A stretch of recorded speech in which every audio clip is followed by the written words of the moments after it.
Well, my experience was that when I was identified by boys at my school, I grew up in a very working class area, went to a very poor school.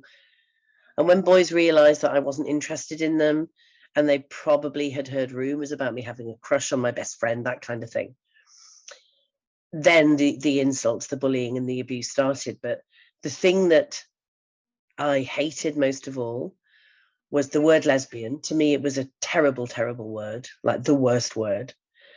But the other thing was I was told that I must be a boy. You're not a real girl. Look at her. She looks like a boy. I mean, I didn't particularly in any way. But now that would be something that would lead many young women into thinking that they are, in fact, trans. What on earth has happened to butch lesbians, for example? What's happened to the lesbians who refuse to wear feminine frippery and are all of a sudden asked, when are you going to transition? Because they're proudly lesbian. I mean, how do you feel about that now? Yeah, I mean, honestly, I felt strongly. I felt good about being a lesbian at first, and then I came out as a lesbian, and I felt a little. I don't know about all this. I got some feedback, right?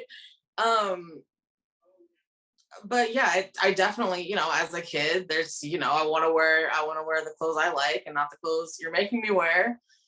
And when I said I was trans, that was when I got to when I said I was trans, and then we went to the doctor, and the doctor agreed I was trans. Once the doctor agreed I was trans, then I got to pick my own clothes. I got to get the haircut I wanted. I got to buy my clothes. So that was a pretty big win for me. It really worked for me in that way. And yeah, like people don't.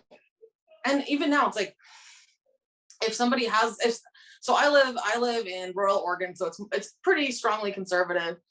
If someone doesn't have a concept of trans stuff, generally, they're kind of homophobic, which is a whole different thing.